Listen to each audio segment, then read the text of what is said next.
নমস্কাৰ শিক্ষাগুৰুসকল, আশা কৰোঁ আপোনালোক সকলো ভালে আছে। এটি নতুন খবৰ লৈ আহিছোঁ গুণোৎসৱৰ ওপৰত। নাই মই 2022 চনত হৈ যোৱা গুণোৎসৱৰ কথা ক'ব খোজা নাই, মই ক'ব খুজিছোঁ 2023ৰ গুণোৎসৱৰ ওপৰত।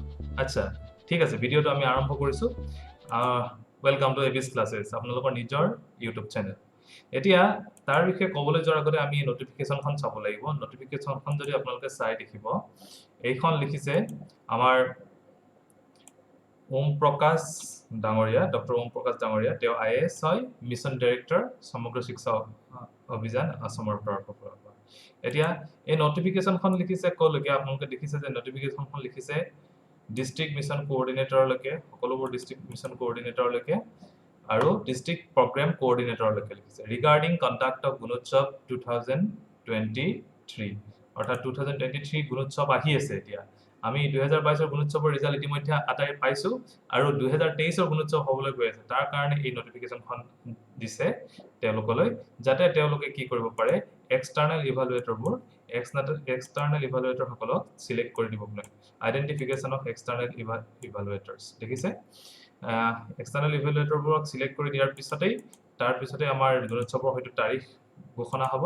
আৰু তাৰ কাৰণে এইবাৰ 30 অক্টোবৰ 2022 দেখিছে, এই তাৰিখটো ৰিপিট কৰিছে 30 অক্টোবৰ 2022 উইদাউট ফেইল।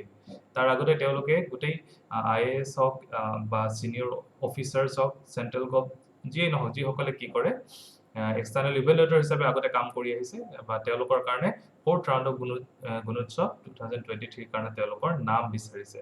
আৰু এই সকলো হৈ যোৱাৰ পিছত যেতিয়া এক্সটাৰ্নেল ইভালুৱেটৰবোৰ পাব, তাৰপিছত গুণোৎসৱৰ কাৰণে আহিব। তাৰ লগতে এটা ইম্পৰ্টেণ্ট কথা কৈছে এইটো, যে আপোনালোকে দেখিছে যে update of student database in RIMS portal by 2022, অৰ্থাৎ 20 অক্টোবৰ 2022ৰ আগতেই ৰিমছ পৰ্টেলত সকলো ছাত্ৰ ছাত্ৰীৰ নাম যাতে আপডেট হৈ থাকে, তাৰ বাবে তেওঁলোকে এটা নটিফিকেশ্যনত দিছে, উইদাউট ফেইল দিছে, অৰ্থাৎ কৰিবই লাগিব।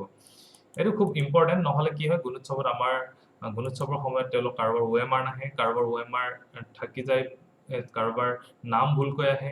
গতিকে এই সকলোবোৰ যাতে খেলি মেলিবোৰ দূৰ হয়, তাৰ কাৰণে 2023ৰ গুণোৎসৱৰ কাৰণে 2022ৰ 20 অক্টোবৰৰ আগতে কি বিচাৰিছে, সকলো ছাত্ৰ ছাত্ৰীৰ ডেটাবেছ ৰিমছ পৰ্টেলত যাতে আপডেট হৈ থাকে, তাৰ কাৰণে তেওঁলোকে বিচাৰিছে।